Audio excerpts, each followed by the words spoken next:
He was just a struggling single dad trying to get his daughter through a long night in the ER. She was a stranger, shivering, bleeding, and barely able to stand.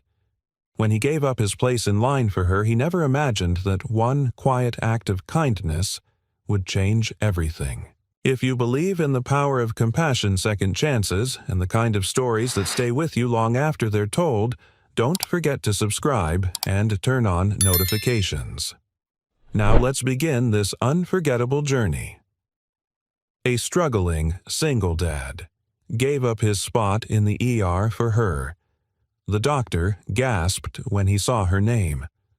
The fluorescent lights buzzed overhead, cold and merciless. It was nearing midnight in the ER at Jackson Memorial Hospital, and the air was thick with tension and disinfectant.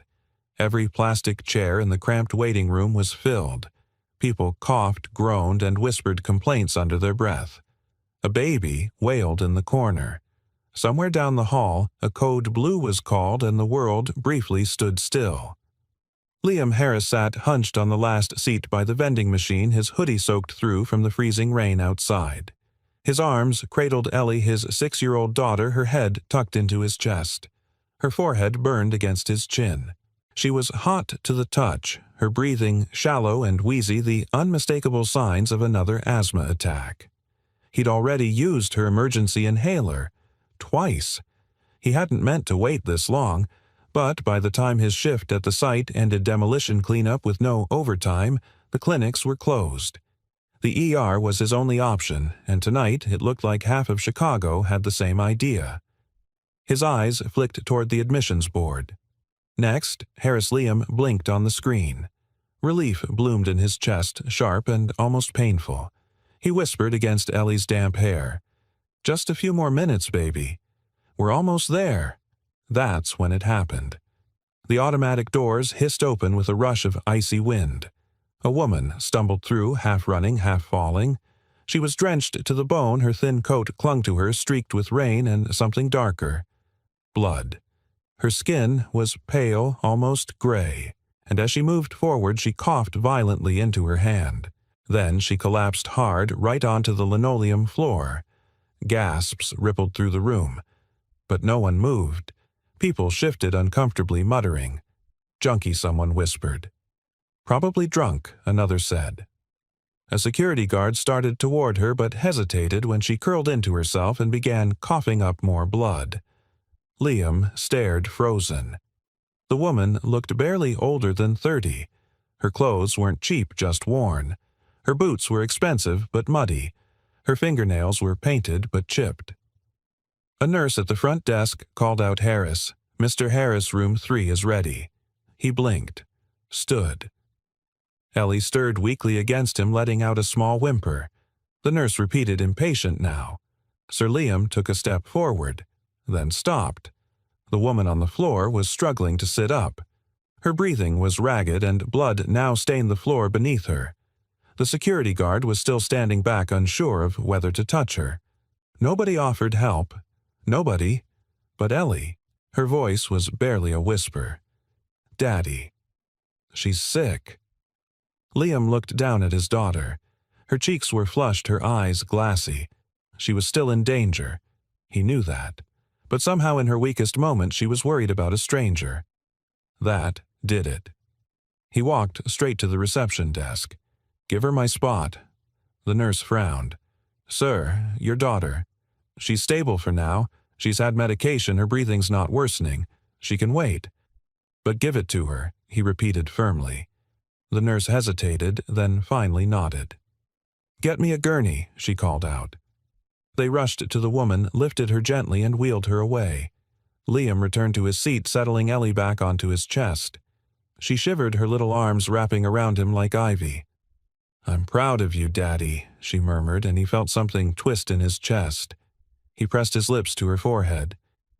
"You make me braver than I am."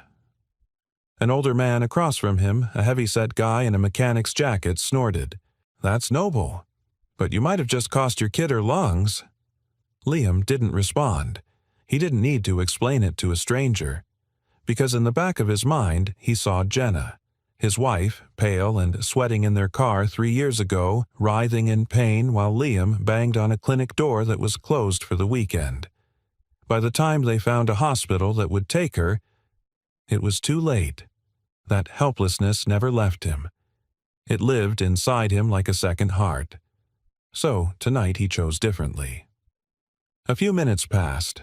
Ellie dozed off against him, her breathing shallow but steady. Liam stared at the buzzing light above them, blinking slowly. He didn't regret what he'd done, but part of him was scared. He couldn't afford to lose her, too. Suddenly, footsteps echoed from the hallway. A tall man in scrubs, Dr. Monroe, his badge red, appeared at the front desk. He looked pale and shaken. "Who brought her in?" he demanded. "The woman who sent her in." The nurse hesitated, pointing at Liam. He gave up his spot, said she needed it more. Dr. Monroe turned to stare at Liam, then back at the nurse. "I need her chart. Now." He tapped on the tablet in his hand. When the name loaded, his face changed. He went still, silent. Then, "Get the administrator on the phone. Tell them we have Julia Jennings in critical care." The room fell quiet. The nurse blinked. The Julia Jennings from Dr. Monroe nodded once. Liam, still rocking Ellie gently in his arms, didn't notice the way everyone was suddenly looking at him. He had no idea that the woman he'd just saved was one of the most powerful names in the city. No idea that his single act of kindness was about to change everything. Liam sat perfectly still, his arms wrapped protectively around Ellie, the weight of her small body grounding him. The antiseptic-scented air buzzed with whispers now. A woman who had been silent for hours suddenly leaned over and asked, "Did the doctor say Julia Jennings, as in Greenstone Medical?" Liam looked at her blankly. "Who?" The woman's eyes widened. "She's the CEO, one of the youngest in the country. Just took over Greenstone a few months ago. She's worth, I don't know, a fortune." Liam blinked. It didn't mean much to him. He had no stocks, no savings. The only green in his wallet was the crumpled $5 bill he'd kept in case Ellie needed water or crackers from the vending machine. The only fortune he understood was the quiet rhythm of his daughter's breathing against his chest. Across the room, a nurse on the phone was murmuring in hushed urgency. Another typed something rapidly at the front desk. The room, once full of restless patients and low groans, was suddenly alert, buzzing like a shaken hive. But Liam tuned it all out. He shifted Ellie slightly, cradling her closer. She stirred, whimpered softly, and mumbled, "Is the lady okay? I think so, sweetheart," he whispered. "They're taking care of her." Ellie nodded sleepily. She was scared. He swallowed. Yeah, she was. Liam's mind drifted to his wife Jenna and the night she died. The memory was like an old scar, faded but still tender. He had taken her to a small clinic when the abdominal pain wouldn't stop. She'd insisted it was probably food poisoning. But by the time they were redirected twice due to non-emergency status, her appendix had ruptured. By the time someone finally took her in, it had turned septic. And just like that, she was gone. He remembered begging the receptionist to push her up the list, remembered the way they'd looked at him, just another broke guy with no insurance. Nothing he could say or do made a difference. That night had taught him something brutal. Sometimes kindness wasn't enough to save someone. But maybe tonight it was. He held on to that thought. A man in a charcoal blazer, hospital security, approached. Mr. Harris Liam stiffened. "Yeah. Can I speak with you privately for a moment?" Ellie stirred again, her arms tightening around his neck. He kissed her temple. "I'm right here, baby. Just talking." The guard led him toward the hallway where it was quieter away from the curious stares. They passed a nurse's station. 2 staffers glanced up, then immediately looked away, whispering to each other the moment he passed. In the corner of a sterile hallway stood Dr. Monroe, tall, gray-haired, sleeves rolled up past his elbows. His face was calm but studied Liam with an intensity that made him uncomfortable. "Mr. Harris, the doctor," said, offering his hand. "I wanted to thank you personally." Liam shook it, confused. "I didn't do anything special. You did something very few would have done. You gave up your daughter's place in line. For someone you didn't know. Liam's eyes flicked down the hallway. She looked like she was dying. What was I supposed to do? Walk past, that's just it, the doctor said quietly. Most people do.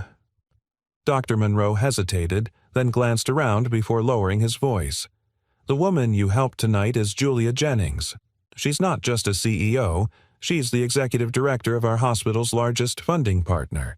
She has more influence on the operations of this place than anyone short of the board of directors. And tonight she came in off the street. No security detail. No entourage, no assistant. She didn't want anyone to know. Liam frowned. Why, we don't know. She may have wanted to observe the ER on her own terms. See how her foundation's funding affects real lives. It's something she's known for blending in. Seeing the cracks no one reports in spreadsheets. Liam rubbed the back of his neck. I didn't recognize her. You weren't supposed to. But now... Dr. Monroe's gaze softened. Now she wants to speak with you. Personally, Liam shook his head. Look, I didn't do it for thanks. I just did what felt right. My daughter's still sick. We just need to be seen and go home. And we'll make that happen, Monroe said gently. But I think you should talk to her. She asked for you by description. Specifically. The man in the hoodie with the little girl. Liam hesitated. Ellie was still unwell. But deep down, a part of him wondered. What kind of woman remembers kindness through pain? He sighed. Let me check on my daughter first. They returned to the waiting room. Ellie was curled up in the chair small and still cheeks flushed but peaceful. A nurse knelt beside her, monitoring her breathing. She looked up as Liam approached. She's stable, the nurse said kindly. But we'll get her in next. Promise. Liam touched his daughter's hand. Be right back, champ. Ellie opened one eye. The lady. She's awake. She wants to say thank you. Ellie smiled weakly. She'll like you. Liam's throat tightened.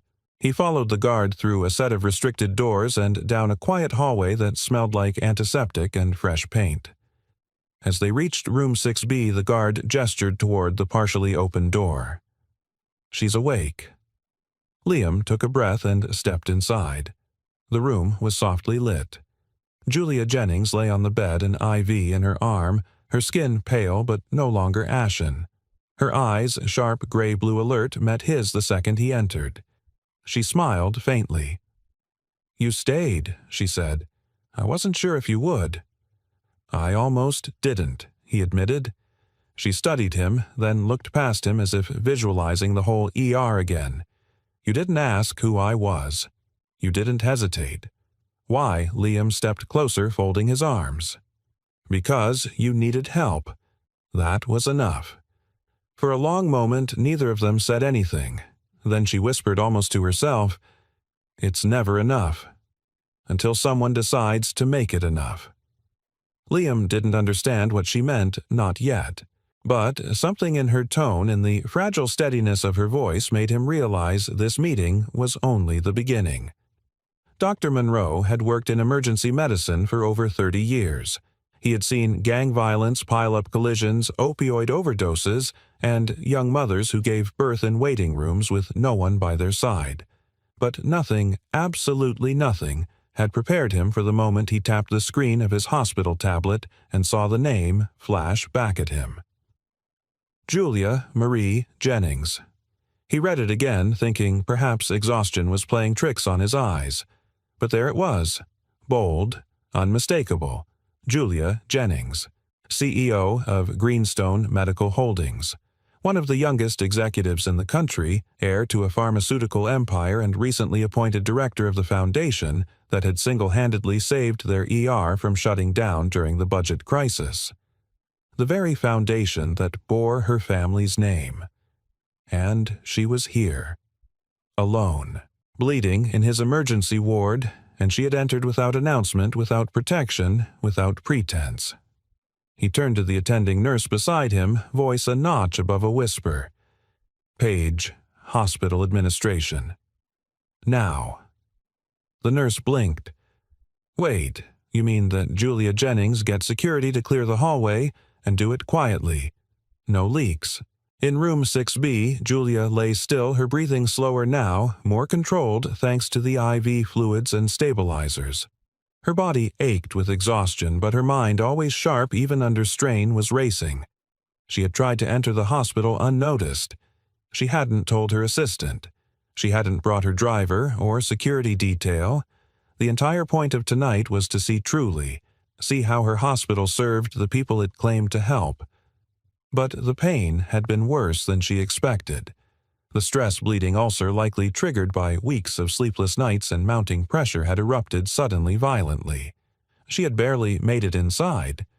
And then she remembered him. The man in the soaked hoodie. The little girl in his arms. The warmth in his voice when he told the nurse to take her instead. His eyes had been tired, but not bitter. Wary, but not cold.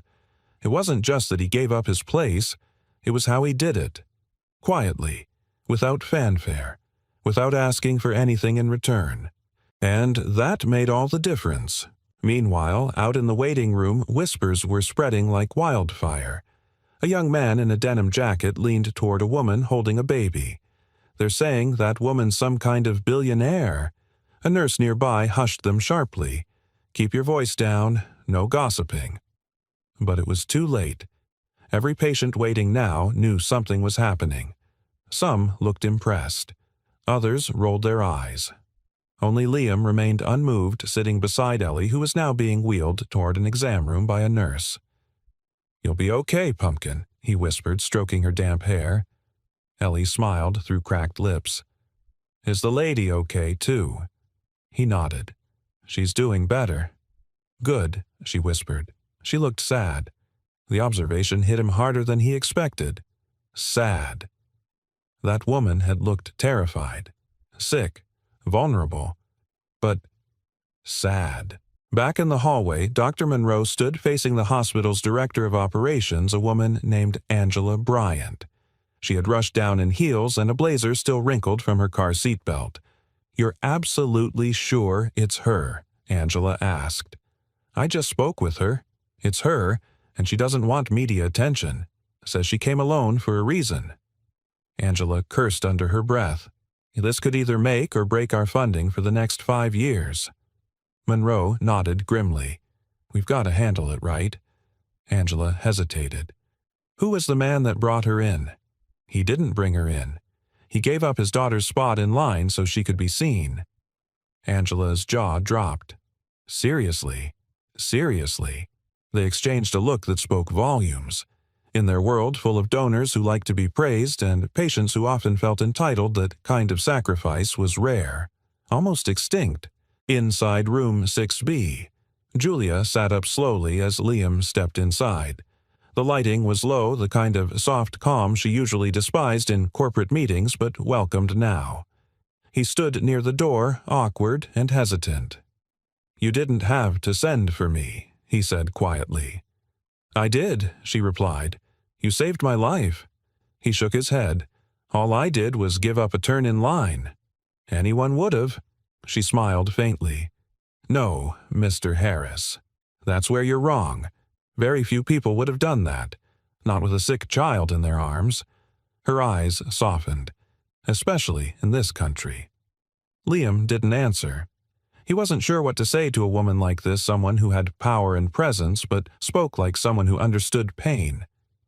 "I saw you," she said, "before I passed out. You didn't even hesitate. That's not normal." He shrugged. "I didn't do it to be noble. I did it because I know what it's like to wait too long. My wife, she died because we were sent away once. It never leaves you." Julia's eyes glistened. "I'm sorry." He nodded, folding his arms, suddenly needing distance from the emotion pressing in. "I don't want anything from you," he said firmly. "No press, no stories. My daughter and I, we just want to get back to normal." Julia nodded slowly. "And you'll have that, but just so you know, this moment, it won't go unnoticed. Not by me." There was a long pause. Then she added more quietly, "There are people who try to change the system from the top down. I've been trying for years, but you did it from the bottom up, just by doing the right thing. No cameras, no spotlight, just human decency." Liam shifted. Her words struck somewhere deep and uncomfortable. He wasn't used to being seen. Not like this. Julia smiled again, and this time it was lighter. "I don't know who you are, Mr. Harris, but I intend to find out." Back in the hallway, Angela was already drafting a quiet internal memo. No press releases, no grand gestures yet. But she knew this story wouldn't stay quiet forever, because sometimes the smallest kindness in the darkest moment becomes the story that changes everything. The hallway lights flickered once, just a glitch in the old wiring, but enough to jolt Liam back into focus. He stood just outside Julia's room now, with the sterile smell of antiseptic curling around him. A nurse had just updated him. Ellie was being examined and her breathing had stabilized. She'd likely be discharged with a prescription and an inhaler refill. Relief seeped into his bones like warmth after a bitter wind. For the first time in hours, he allowed himself to exhale. But what lingered wasn't relief. It was the way Julia had looked at him, as if she saw something in him even he couldn't name. Not pity, not admiration, something quieter, something deeper. He sat again in the waiting room while they finished with Ellie's paperwork. The chair squeaked under him. Around him, the room had quieted. New patients trickled in, but the earlier electricity had faded. The drama had passed. What remained was exhaustion and memory. 2 years ago, the old Ford sputtered outside the urgent care center. Liam had parked illegally. There was no time to find a proper spot. Jenna was doubled over in the passenger seat, clutching her stomach, her voice weak and tremulous. "We just need to be seen." He'd begged the front desk nurse. She hadn't even looked up. "If you don't have insurance, you'll need to go to County General." "It's 20 minutes away," he'd said. "She's in pain. Please." "I'm sorry," the woman had replied, her tone automatic. "We're not authorized to treat uninsured patients with potential surgical needs." By the time they reached County General, Jenna had passed out. Septic shock. Too late. Too late.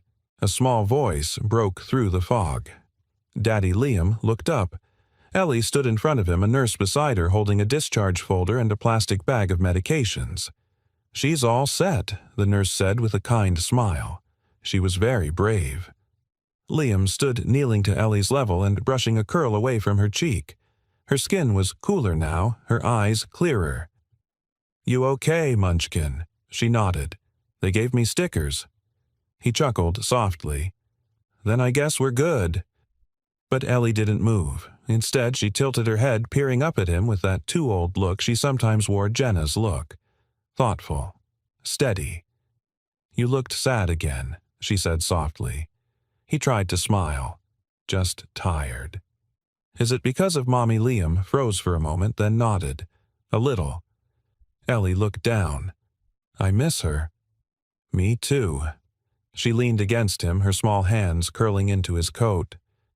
"You helped the lady tonight," she said. "Just like you wanted someone to help Mommy." Liam's throat tightened. "Yeah, Mommy would be proud of you." He didn't respond right away. What could he say to that? Instead, he wrapped his arms around her and held on. They walked toward the exit together, Ellie's little hand tucked in his, the bag of meds swinging in his other hand. The night rain had turned to a drizzle, just a whisper against the pavement. His truck sat under a flickering streetlight, one headlight out one door that didn't shut right. But it was theirs. It got them here. As he opened the door for Ellie, a voice behind him stopped him. "Mr. Harris." He turned. It was Dr. Monroe again, but this time he wasn't alone. Standing just behind him was Angela Bryant, crisp in a navy coat and sharp heels, her posture polished and practiced. "Sorry to stop you," Angela said. "I'm the director of operations here." Liam tensed. "Is there a problem?" "Not at all," she said quickly. "Quite the opposite. Ms. Jennings asked me personally to speak with you.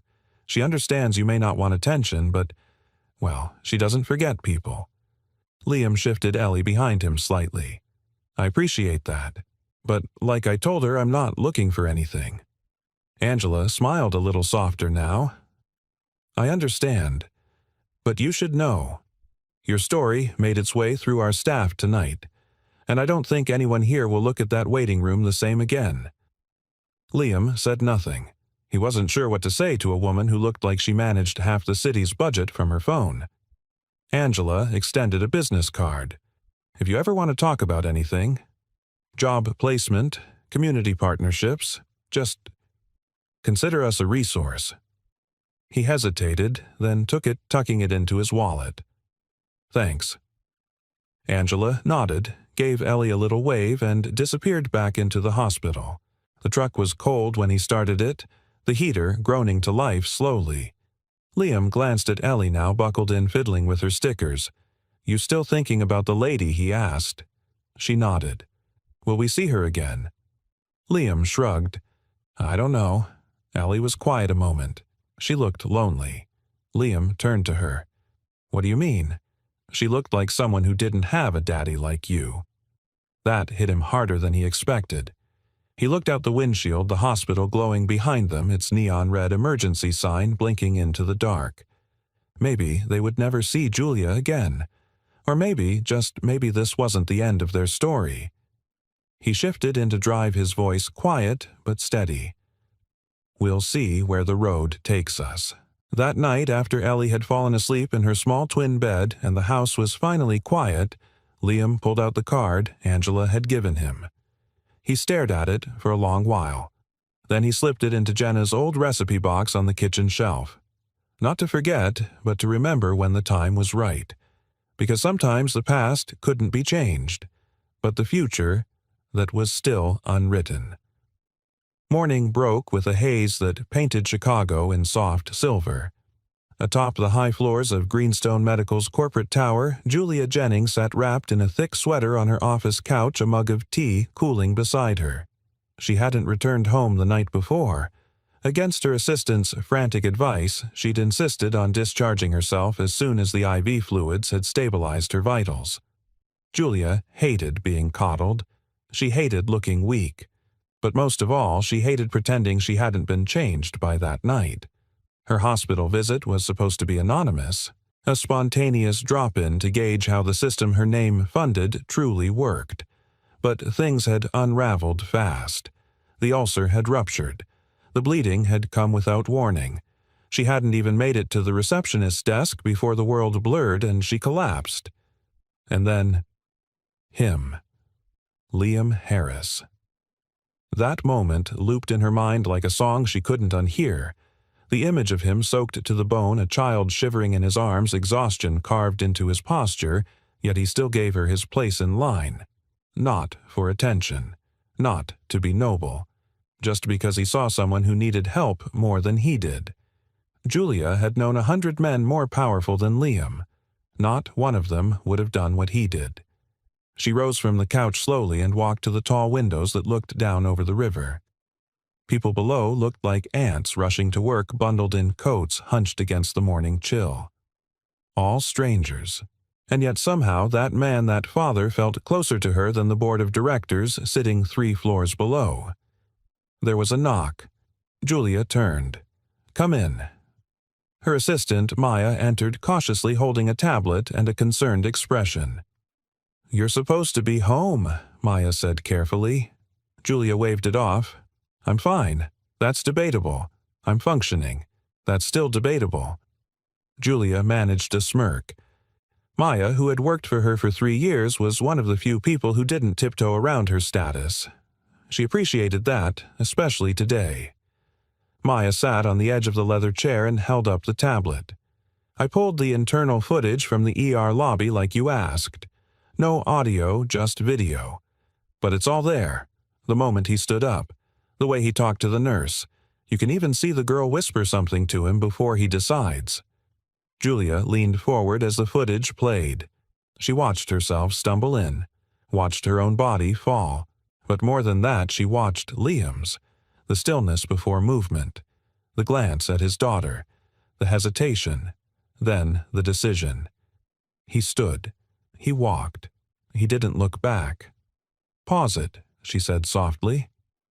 Maya froze the frame where Liam gently handed his daughter back her jacket, ruffling her hair before turning to the desk. Julia swallowed hard. "He looks tired," she said. "He is," Maya replied gently. "I had the team run a quiet background check just based on hospital info. He's a single dad, construction worker, widowed, lives in South Shore, no legal issues, no complaints, no debts, but also no savings." Julia turned from the screen. "Did he call the number I left for him?" Maya shook her head. "Not yet." Julia crossed her arms. "He will, or he won't." That gave Julia pause. "He didn't ask for a reward," Maya said. "He didn't even ask who you were. You think maybe that's what made you notice him, but maybe it's what makes him different." Julia looked away, her jaw tight. "I owe him my life."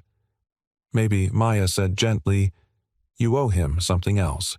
That afternoon, Julia made a phone call to a name she hadn't spoken in years.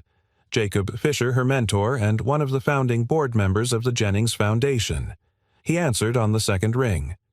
"Julia," he said, "I heard you were in the ER last night." News traveled fast. "I'm fine," she replied, "but I need to make a personnel decision that doesn't go through traditional channels." There was a pause. "Go on. I want to offer a field leadership position to someone. A man named Liam Harris. Construction background, community roots. No formal degrees, but the kind of integrity we can't teach. You sure about this? I've never been more sure. He'll need to be vetted. He already passed the only test that mattered." Jacob chuckled. "This about gratitude or about vision?" Julia smiled faintly. "Both." Later that evening on the other side of the city, Liam sat at the kitchen table sorting through unopened mail and junk coupons. Ellie was upstairs humming to herself, her asthma finally calmed, her cheeks flushed from a warm bath. He opened a plain white envelope. Inside was a single-typed note. "Mr. Harris, you saved a life. Let's talk about how you might help save more. Julia Jennings." Below it, a phone number. No pressure, no branding. Just an invitation. He stared at it for a long time. Then, without thinking, he looked up at the recipe box on the shelf. Jenna's recipe box. The card from the hospital director was still there, tucked inside next to a handwritten apple pie recipe neither he nor Jenna had ever gotten around to trying. Liam wasn't a man who believed in signs, but maybe tonight he could make an exception. Because maybe what he did in the ER wasn't the end of something. Maybe, just maybe, it was the beginning.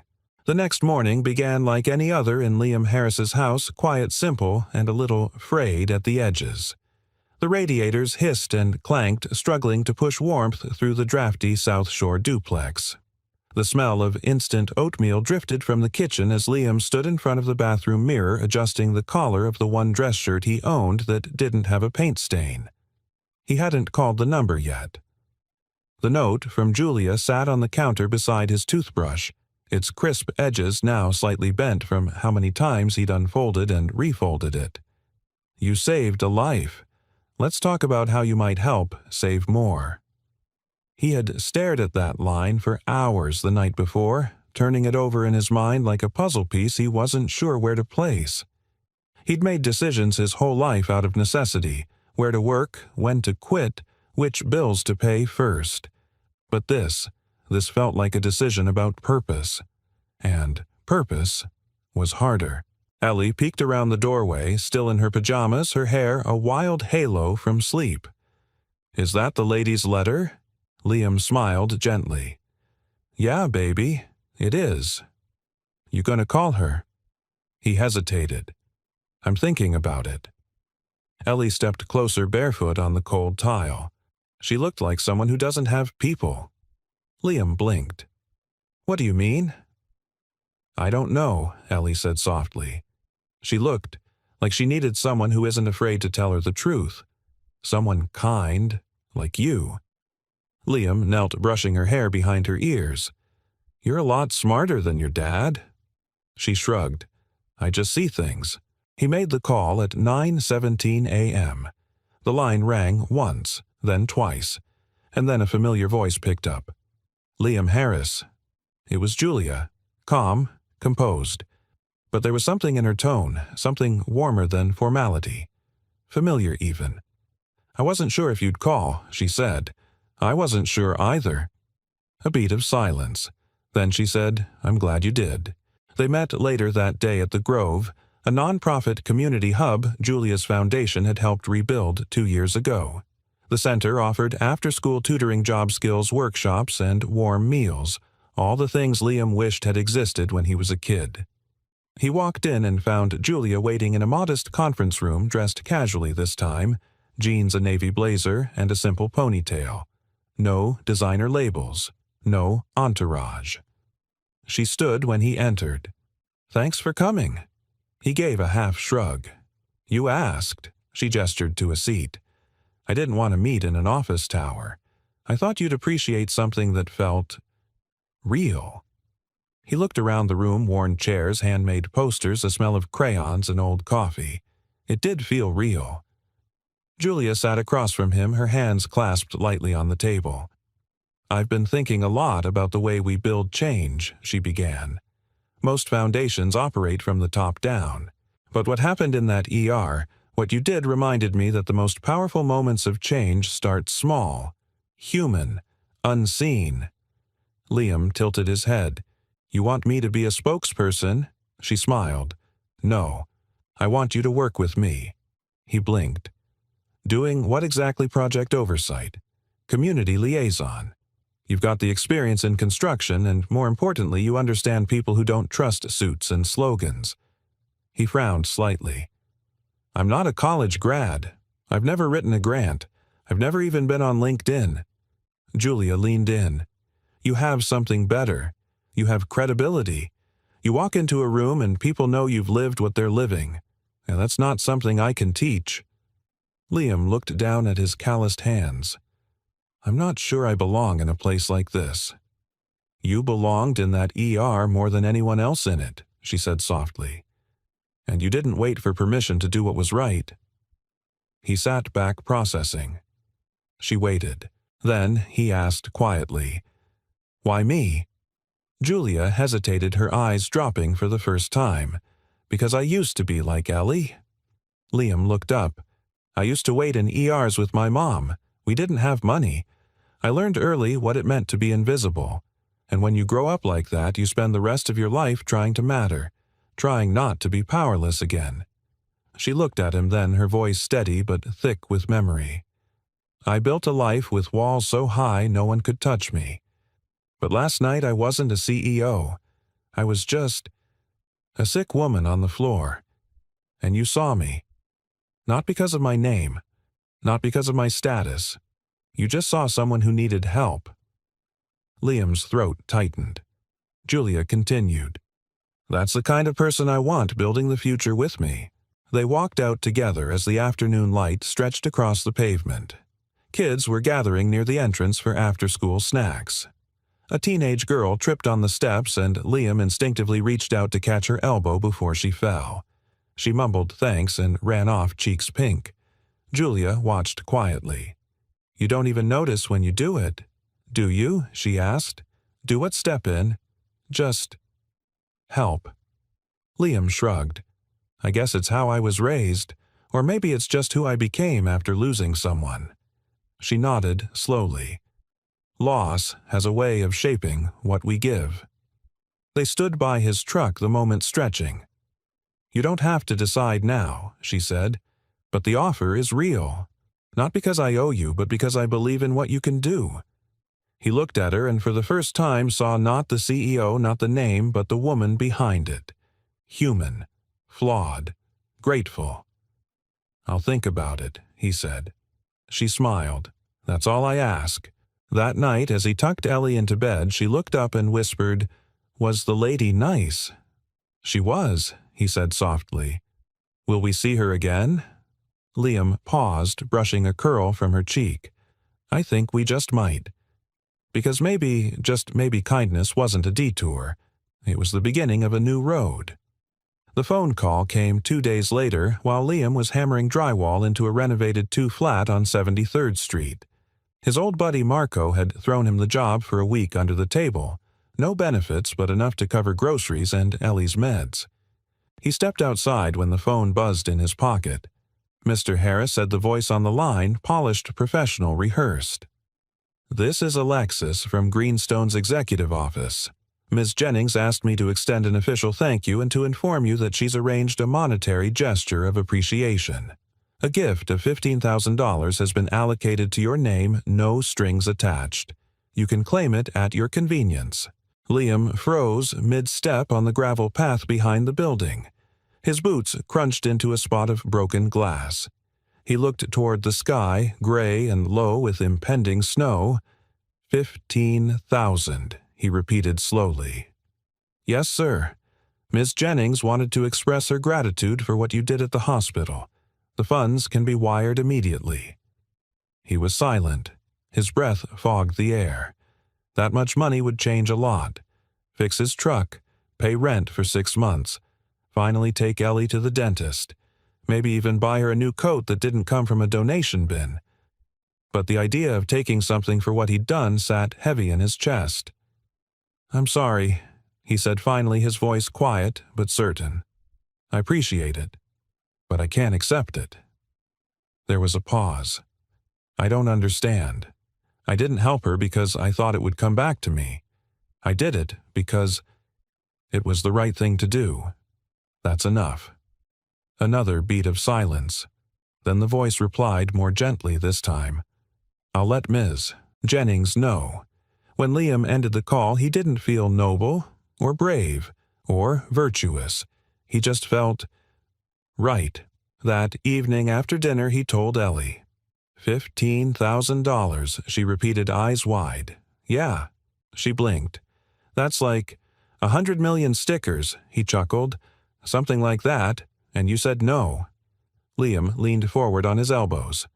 "What would I be teaching you if I took that money for being kind?" Ellie's brow furrowed in deep thought. "That being kind is worth money, or that it's only worth doing when money's involved." She looked down at her chipped pink plastic cup filled with milk, then nodded slowly. "I think you made the right choice." "So do I." Then she added, "But can we still get donuts this weekend?" He grinned. "Absolutely." The next morning there was a knock on the door. Liam, half-dressed and carrying a mug of reheated coffee, opened it to find Julia standing on his stoop. No driver, no security, just her holding a bakery bag and 2 cups of coffee. "I figured you might not like suits showing up with envelopes," she said. He blinked. "How did you even know where I live?" She raised a brow. "Come on, I'm Julia Jennings." Liam stepped aside, stunned. "You came all the way here. I wanted to look you in the eye when I said thank you. For turning down the check." He scratched the back of his neck. "I wasn't trying to make a point." "I know," she said. "That's why it mattered." She looked around the small living room, clean but worn. The threadbare couch, the stack of library books, the hand-drawn pictures on the fridge. "Ellie's at school?" she asked. "Yeah, loves it. Teacher says she's a natural leader." Julia smiled. Not surprising. They sat and Liam took the coffee. She handed him a jelly donut. "I asked the bakery lady what a 6-year-old would choose. She didn't hesitate." He laughed. "You didn't have to come all the way here." "Maybe I didn't. But I needed to," she said. "You see, people give me things all the time. Praise attention partnerships. But what you gave me that night was different. It was dignity, in a moment when I felt anything but." Liam looked down at the donut. "I didn't think I was giving anything. That's what makes it rare." They sat in silence for a moment. The snow had begun to fall outside, soft and quiet. "I heard you're still thinking about the job," she said. "I am. What's holding you back?" He was quiet for a long time before answering. "I've spent most of my life trying to stay afloat. Paying bills, surviving layoffs, patching holes literally and figuratively. I'm not used to thinking bigger. I don't know if I belong in your world." Julia leaned forward. What if I told you it's not my world? What if I told you I've been trying to rebuild a world where people like you set the foundation? He looked at her, eyes narrowed.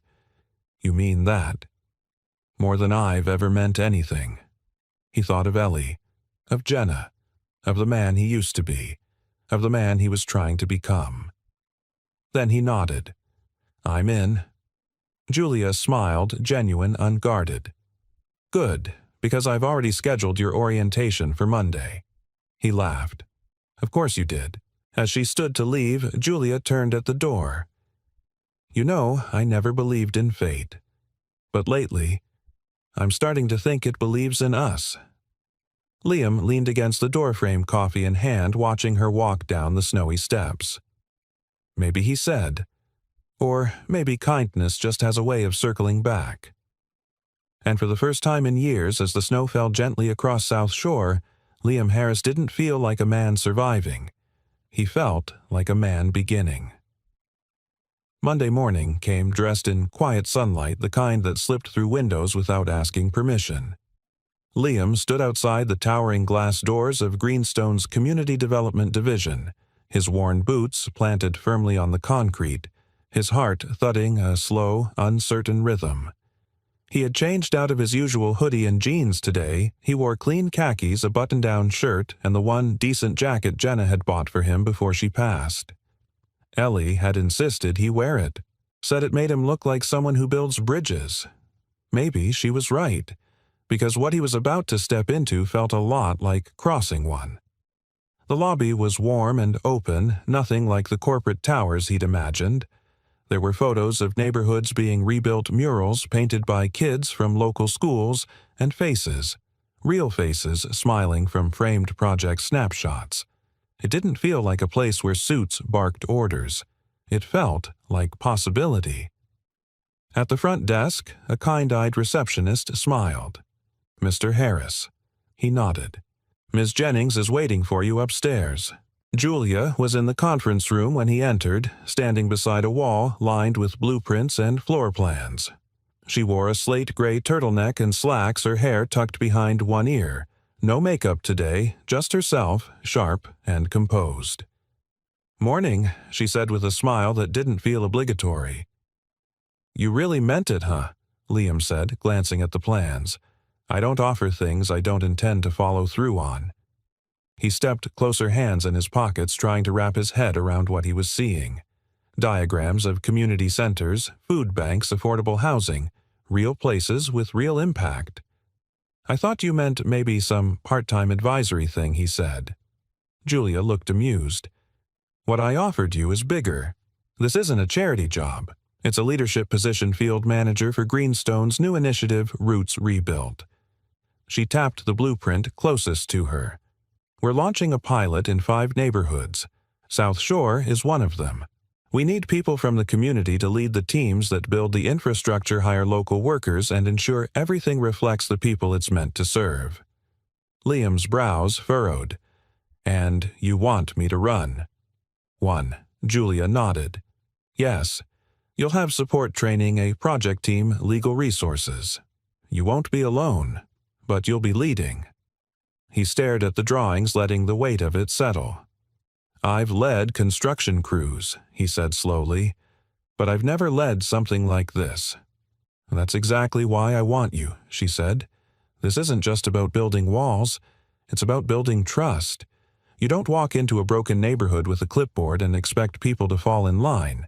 You show up like you did that night. You see people. That's leadership, Liam. He swallowed, the emotion thickening in his chest. Part awe, part fear. I'm not used to being the guy people look to. Julia stepped closer, her voice softer. Then, get used to it. They spent the next hour going over timelines, resources, and team assignments. Liam asked questions, good ones, and Julia answered without condescension. When he voiced concerns, she listened not just politely but with interest. By the end of the meeting, he wasn't just considering the job, he wanted it. As they wrapped up, Julia handed him a folder. Read through this tonight. It's everything you'll need. First on-site meeting is Wednesday. I'll be there with you. Liam accepted it, glancing at the cover South Shore site plan. Phase 1.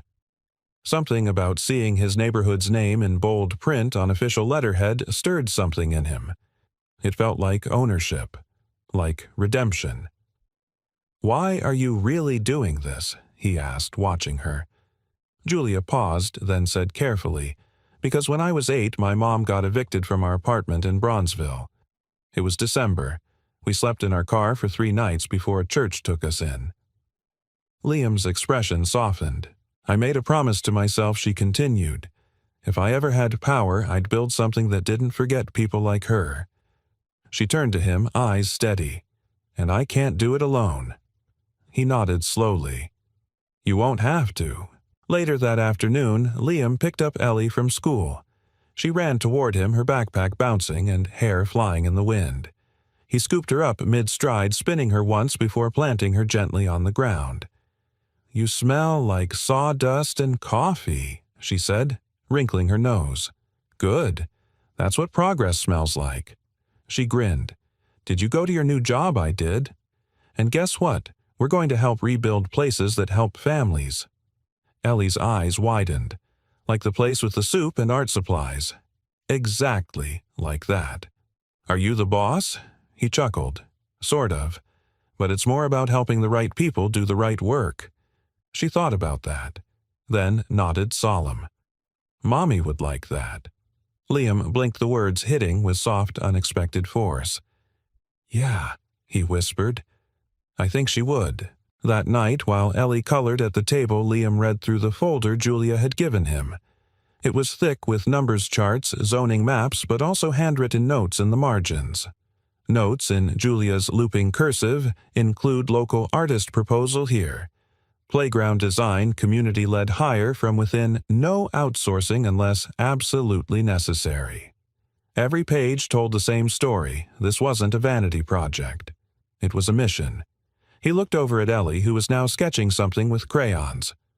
"What are you drawing?" he asked. She held it up. It was a building, a big one with windows and people holding hands on the roof.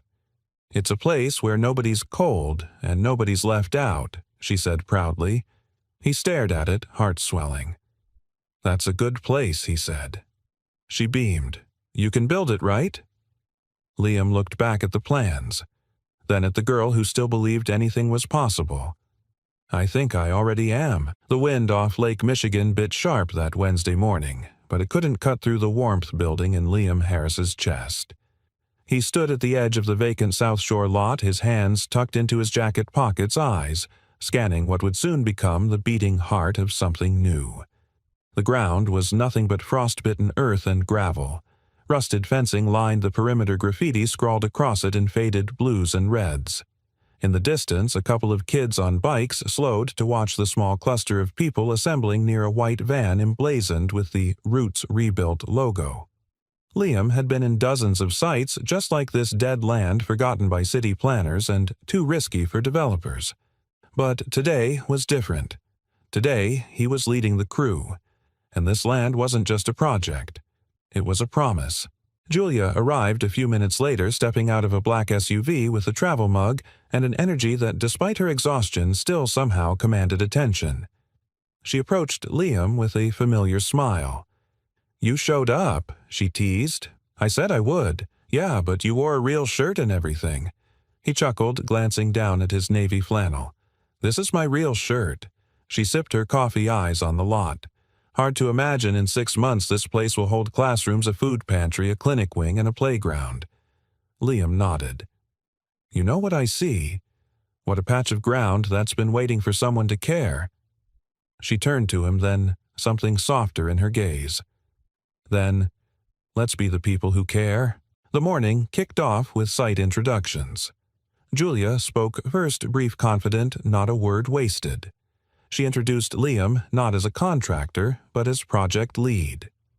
When she said the words, "a man whose heart is as steady as his hands," the crew of laborers, volunteers, and nonprofit reps gave him their full attention. He felt the weight of it, and surprisingly, it didn't scare him. He stepped forward and addressed the group, speaking not from notes, but from his gut. "I know what it's like to feel forgotten," he said plainly, to stand on the wrong side of opportunity. But this project, this isn't about ribbon cuttings. It's about doing something with our hands and hearts that lasts longer than cement. It's about building a place where our kids feel safe, our elders feel seen, and no one walks through those doors wondering if they belong. Silence followed for half a second. Then someone clapped. Then another. And soon the applause was real genuine from people who knew what it meant to feel invisible and saw in Liam someone who saw them back. By midday, the crew had begun clearing debris, setting up measuring tapes, staking the corners of the building. Liam moved through the lot like he belonged there, checking measurements, cracking jokes, offering help without barking orders. Julia watched from a distance, arms folded across her chest, the winter air painting pink into her cheeks. "You were right," said a voice beside her. She turned. Angela Bryant, head of operations, had arrived quietly, her wool coat catching bits of wind. "He's not a polished exec," Julia said. "No," Angela agreed. "He's better." They watched as Liam helped a teen volunteer from the local youth center tie rebar into the first support grid. The boy beamed at the praise. It was probably the first time anyone had called his work precise. "He connects without trying," Julia murmured. Angela glanced sideways. "You trust him?" "With this, yes." And with more than this, Julia hesitated. Because the truth was, she wasn't sure if the stirrings she felt when Liam looked at her were about admiration or something deeper. He wasn't part of her world. He didn't play power games or speak in polished metaphors. He was simple, grounded, solid. And maybe that's what scared her. Or maybe what healed her. Around 2 p.m., a white-haired woman approached the fence. She wore a faded scarf and leaned on a walker. Liam noticed her immediately and walked over. "You need help, ma'am." The woman smiled. "No, honey. I used to live in the building that stood here. Before they tore it down. Just wanted to see what was coming next." He looked toward the lot. "We're building something better," he said. Her eyes moistened. Then maybe all that pain wasn't wasted. He offered his arm and she took it for balance. "What was it like?" he asked. She smiled. Loud. Full of kids.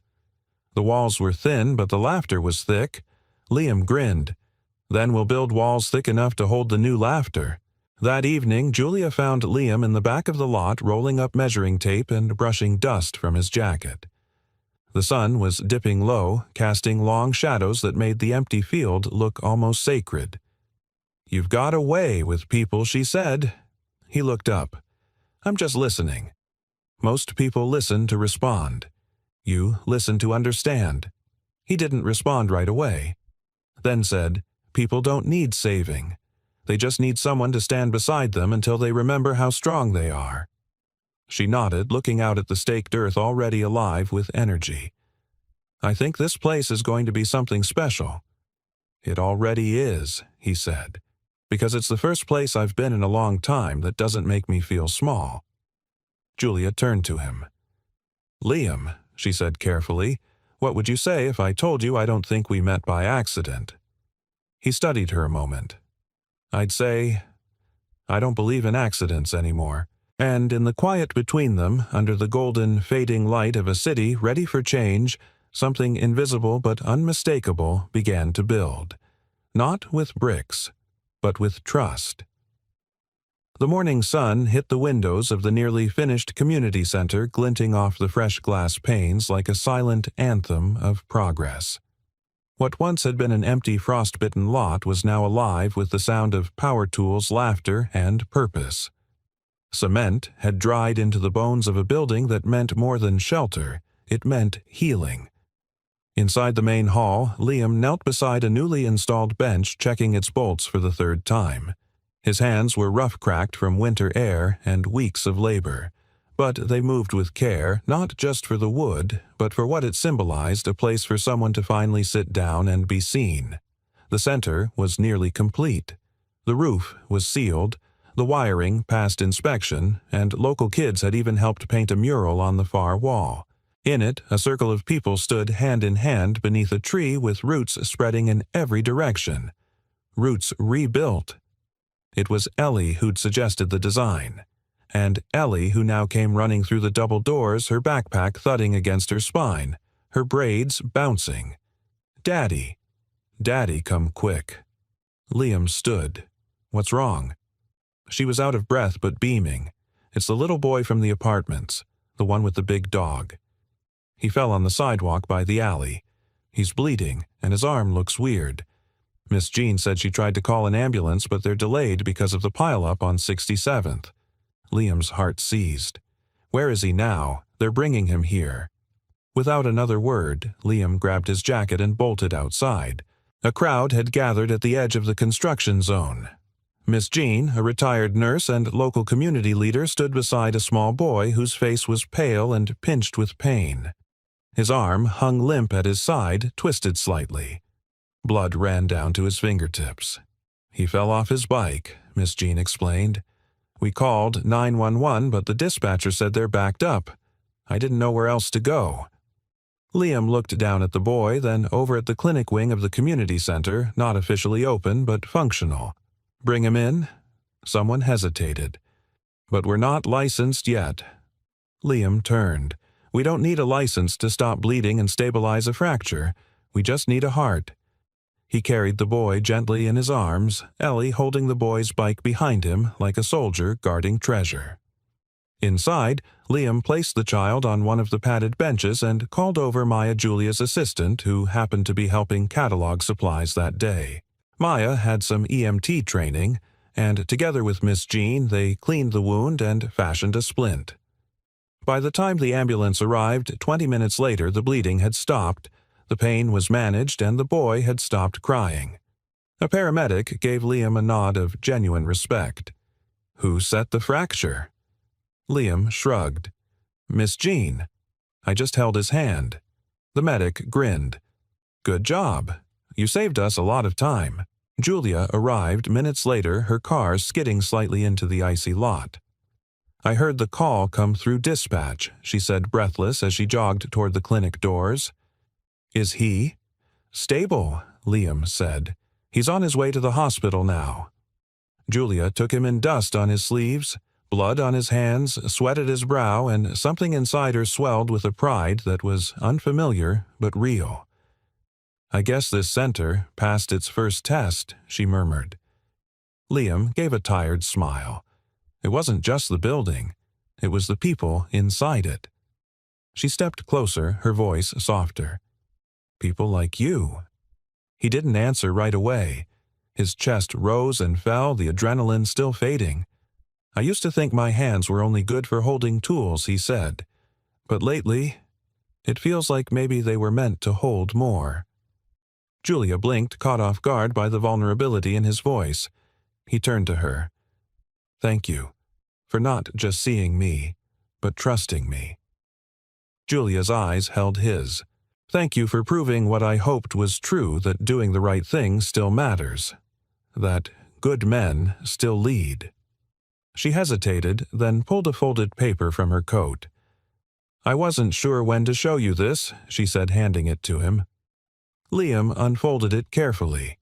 At the top, it read, "The Harris Family Center, dedicated to community compassion and second chances." Beneath was a rendering of the front of the building, and above the door, etched into a limestone slab, was his family name. Liam froze. "I didn't ask for this," he said quietly. Julia's voice was steady. "I know. That's why you deserve it." His throat tightened. "I don't know what to say." "Then don't say anything. Just know that every child who walks through those doors, every parent who brings their kid in for help, every elder who finds warmth here, they'll be walking into something you built. Not just with your hands, Liam, but with your heart." He looked at her then, not as a CEO, not as the woman he once gave a place in line, but as Julia, the woman who believed in things that didn't have price tags. And in that moment, something shifted. Not loudly, not dramatically, but irrevocably. That night, back at home, Liam tucked Ellie into bed. She held his wrist before he could leave. "Daddy?" she asked. "Yeah, baby, that boy. He's gonna be okay. He's gonna be just fine." She smiled sleepily. "That building is magic. I told you." He kissed her forehead.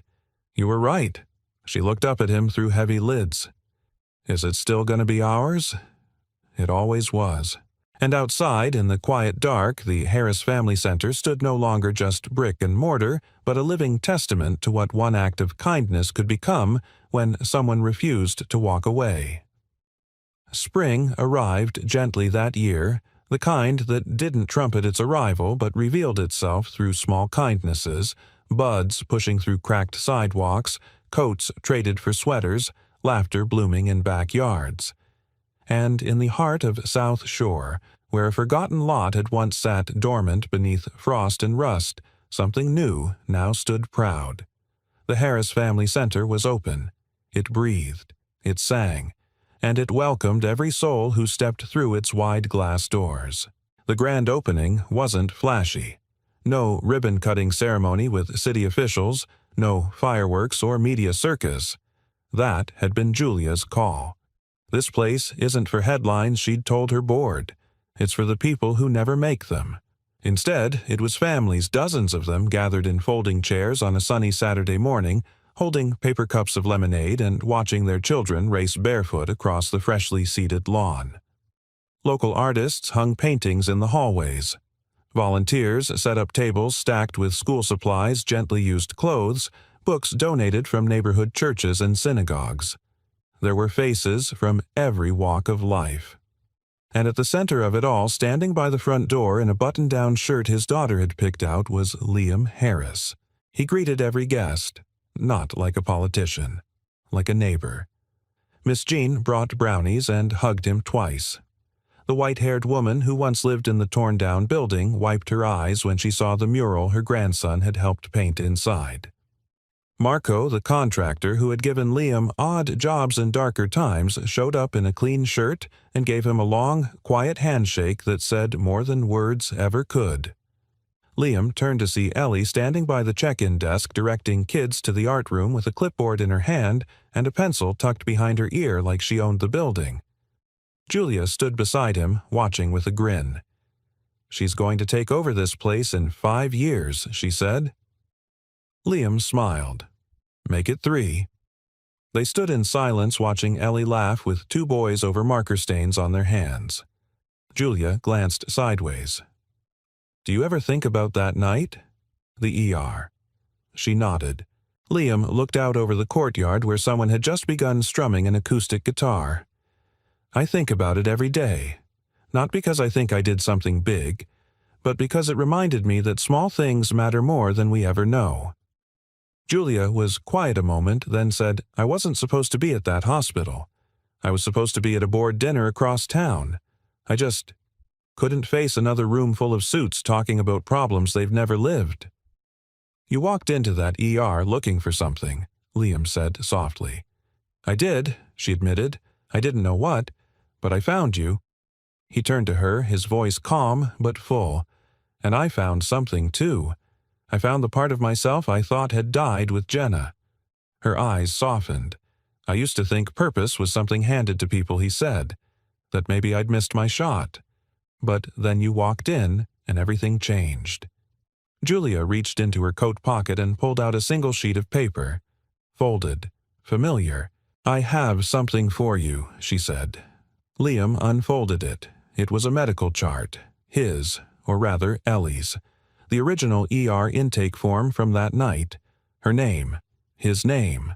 The timestamp. And at the bottom, a line added later in bold black ink transfer of slot patient voluntarily gave up a place in queue for another in critical condition. Underneath it, a handwritten note from the attending nurse. He didn't ask for recognition, but he deserves to be remembered.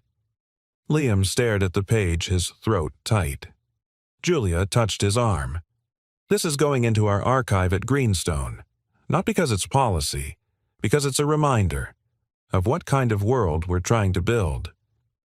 He folded the paper carefully and tucked it into his inside pocket over his chest. "Thank you," he whispered. "No," Julia said, voice catching. "Thank you." As the sun climbed high, a small choir of neighborhood kids stood in front of the crowd and sang. Their voices weren't perfect, but they were true, clear, hopeful, rising into the breeze like a prayer made of joy. Liam sat beside Ellie in the front row, Julia at his other side. The folding chairs creaked. A baby cried somewhere in the back. 2 teens laughed too loudly during a high note, and it was perfect. Because it was real. Because every person there knew what it meant to be seen, to be heard, to be offered a second chance. Later, as dusk painted the sky with streaks of lavender and gold, Liam walked the empty hallways of the center. The mural caught the last of the sun. The tree in the painting, its roots wide and tangled its branches open, seemed to glow. He stopped beneath it, closed his eyes, and let it sink in. This place, this life, this moment. None of it would have happened if he hadn't done something that didn't make sense on paper, something unremarkable, something deeply human. He had simply chosen kindness. And now, written in stone above the entrance shining under the stars, the Harris Family Center. A place to begin again. And for Liam Harris, and for Julia Jennings, and for everyone who ever wondered if the smallest act could really change the world. The answer, now and forever, was yes. What about you? Have you ever witnessed a moment of quiet kindness that changed everything? Or maybe you've been the one who made that small choice that rippled into something bigger. Let us know in the comments and tell us where you're watching from. We love hearing your stories and seeing how far these messages of hope and humanity can travel. If this story moved you, inspired you, or simply reminded you that goodness still exists, don't forget to like, share, and subscribe so you won't miss the next one. Thank you for spending your time with us. Until next time, take care, stay kind, and keep believing in the power of one small act.